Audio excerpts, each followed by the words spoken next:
Shalom. First I think about going on to Yahawashi, Yahawashi, Shimmer Kakadash.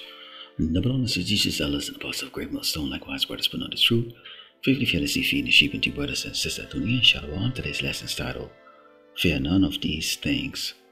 And as you can see from the photo in the background, there are things that, being men of the Lord, Yahawashi, we're going to be facing. You have the jail or the imprisonment, the guillotine for the beheadings.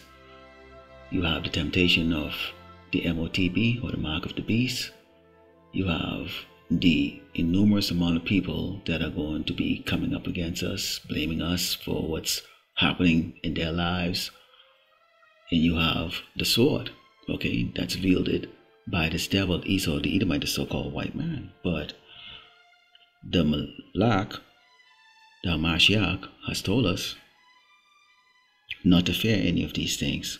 Let's go into the book of Proverbs 29 and start verse 25, and it reads, The fear of man bringeth a snare, but whoso putteth his trust in the Lord, Yahawashi, shall be safe. So you have the fear of man because you don't understand that judgment cometh from the Lord, Yahawashi, then you are more likely to fall for all the threats, that, let's talk about Esau, Edomite, the so-called white man who's running the earth right now, is make. Think of C-19, For example, when the king of Babylon, America, who was Joe Biden at that time, looked right into the camera and basically growled at the people of Great Babylon, America, and say, "Get thee," if you know what I mean. And people did it. But to what avail? Now you see millions are unemployed, and they have the issues that are associated with taking the serpent's venom. Continuing, it says, Many seeks the ruler's favor, but every man's judgment coming from the Lord, Yahawashi. An unjust man is an abomination to the just. Esau the Edomite, the so-called white man, is an unjust man. He's an abomination to us. And he that is upright in the way is abomination to the wicked. So we are an abomination to Esau, which is the reason why you see his eyes is set on the children of Israel, so-called blacks, Native Americans, and Latinos. You had an elder brother that brought out a lesson concerning, where they would like to go and use the judgment of Deuteronomy, to bring upon unruly black men, which is basically punishes by death. Here it is that they want to hold us accountable for the actions of our people, but they don't hold themselves accountable for their actions, which, when you think about it, sodomy is supposed to be punishable by death.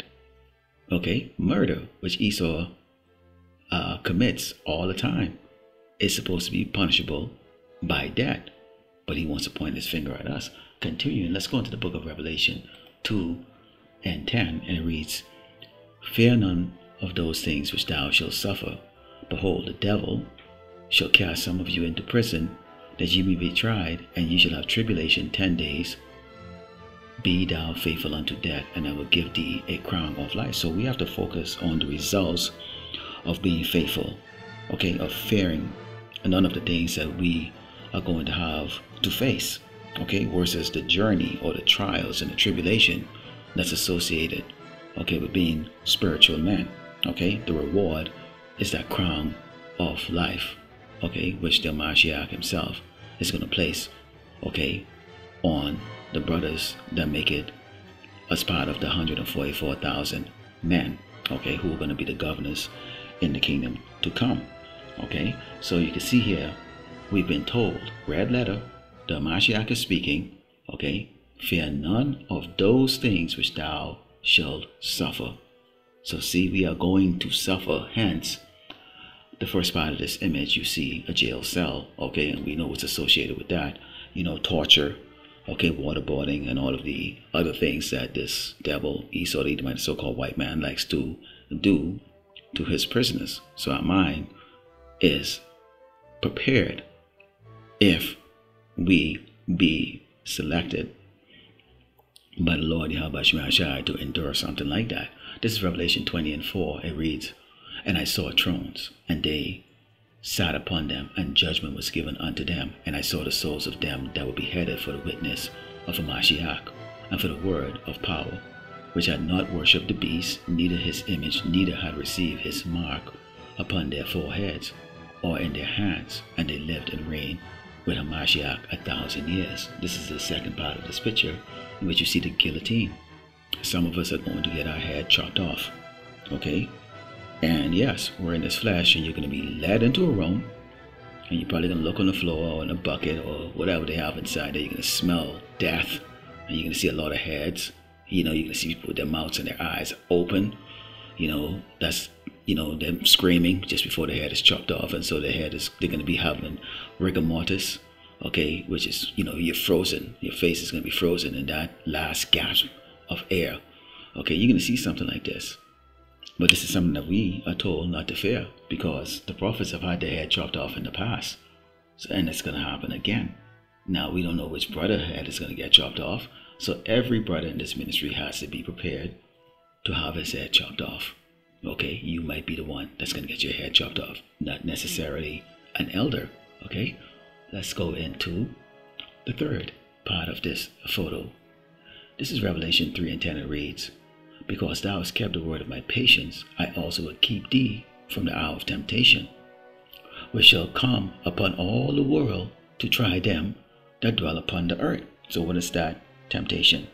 It's going to be, you have to accept the mark of the beast, that digital RFID microchip that's going to go into your body, either in your head or in the palm of your hands, in order for you to buy or sell or to eat or to do anything or to live in this society. And we're in that time right now where they're implementing it. In fact, let's go to 2 Ezra 16 and 69, because this is what Esau really desired. Because this is going to be that test of who we really are. If we're really, the chosen one of the Mashiach. It says, "And they that consent unto them shall be had in derision and in reproach and trod underfoot," meaning that you're going to be mocked and made fun of.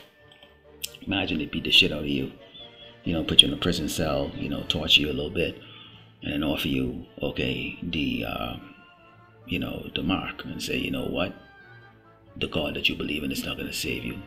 Why are you praying to an invisible power that doesn't exist? Because he, of course, doesn't believe that there's a power higher than him. Oh, he knows, but he's going to convince you that there isn't one that's higher than him, because he wants to be your God, okay?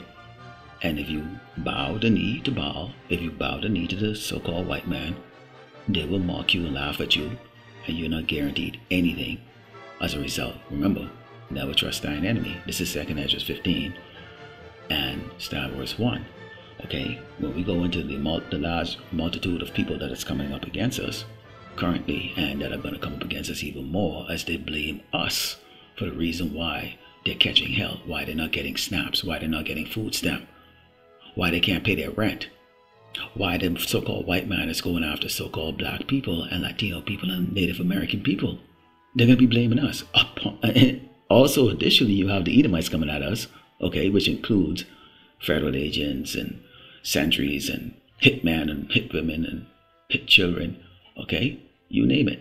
All right, it says, "Behold, speak thou in the ear of my people the words of prophecy, which I will put in thy mouth, said the Lord, and cause them to be written in paper, for they are faithful and true." So what I'm reading to you, okay, this was inspired by the Lord Yahawashi. This ain't my words, I'm just the messenger. It says, "Fear not their imaginations against thee. Let not the incredulity of them trouble thee that speak against thee. For all the unfaithful shall die in their unfaithfulness." And guess what? Key word is fate. Fate. This is what we have. Fate. Okay? The Mashiach is not standing here saying, "Hey, go ahead, Muad. I got you." Okay? Or go ahead, apostle this, or brother this, or priest this, or bishop that. Okay? So this is all fate-based. Okay? This is 2 Ezra 16 and start verse 70. We go into this crowd again. Okay? This is a two-part here, because they're speaking and then they're going to bring action against us. It says, "For there shall be in every place and in the next cities a great insurrection upon those that fear the Lord," which is the entire 12 tribe of Israel. Okay? They should be like madmen, sparing none, but still spoiling and destroying those that fear the Lord. It's innate in our spirit to fear Yahawashi, whether you profess to be a believer or not. Okay, we just innately fear the Lord Yahawashi. And as you can see right now, the campaign against the righteous has already started. Jacob's trouble has already started, okay, with these campaigns that are around these cities. Okay, you have Trump getting ready to go and, kill Venezuelans, okay, putting a global lie against them, saying that they're furnishing the world with drugs, when we know that's the white man, okay? Let's go into the book of Luke 12 and starting with verse 4, and looking at the final picture here with this sentry, okay, with his sword in his hand, okay, or the modern day gun, because this is how Esau has his boldness. He's bold when he's equipped, okay. He likes to go after a target that he can easily put into the spirit world, whether it be an animal or whether it be a Hebrew Israelite, such as a black man, so-called black man, or Latino man, or Native American, or any other tribe for that matter. It says, and I say unto my friends, be not afraid of them that kill the body, and after that have no more that they can do. So if you kill my body, that, has been plagued with sickness and all kinds of other issues and stuff like that, what do you think you're doing? What else can you do? You can chop it into how many pieces you want. You can do whatever you want. You can burn it, whatever. That's all. That's it. I'm dead. At least that's what you think. But he says, but I forewarn you whom ye shall fear. Fear him, which after he had killed, had power to cast into hell. Yeah, I say unto you, fear him.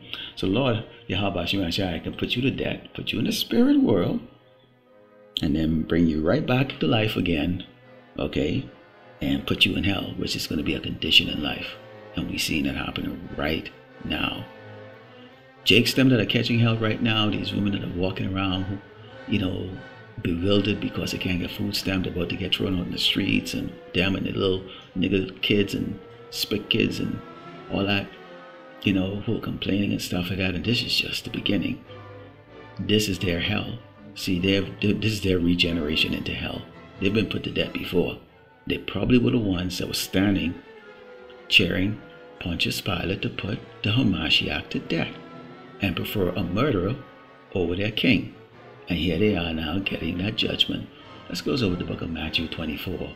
In verse 5 it says, for many shall come in my name, saying, I am Hamashiach, and shall deceive many. We know with the IUIC and many of these other,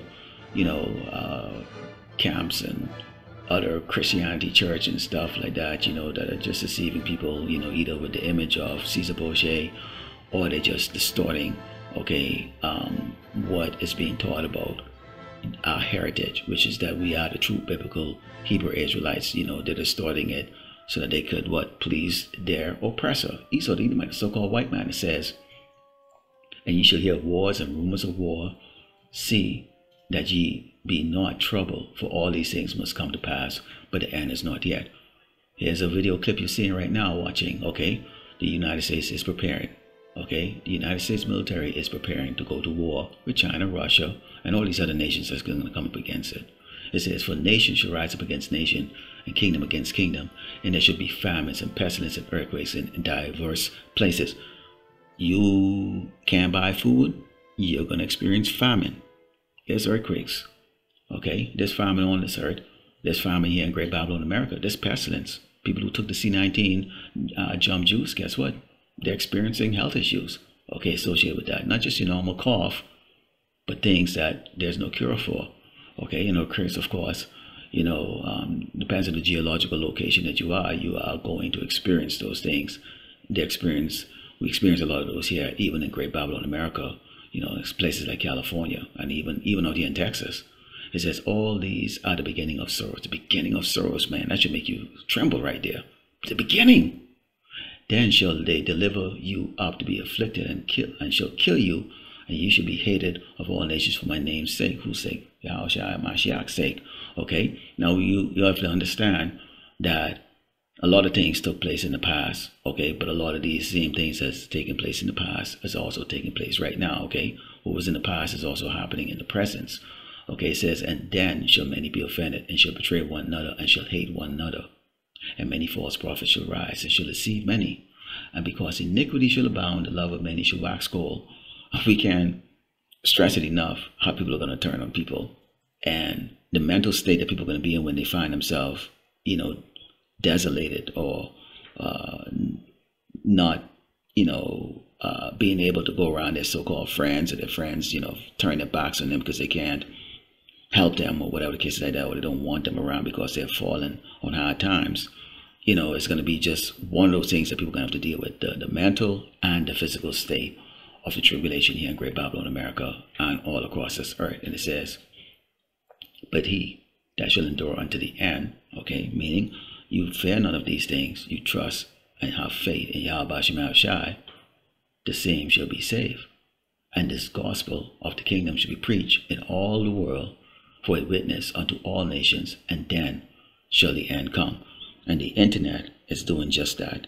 Okay, the Lord Yahawashi set up YouTube. Yeah, we know the company Google is prospering from it, but that's how the Lord deals with things. Okay, because of course Esau has to get his cut, but this is the Lord Yahawashi story. Okay, so this lesson has been fear none of these things. Okay, Lord willing, the like was edified. I'd like to close by giving all glory and honor to Yahawashi, Shalom.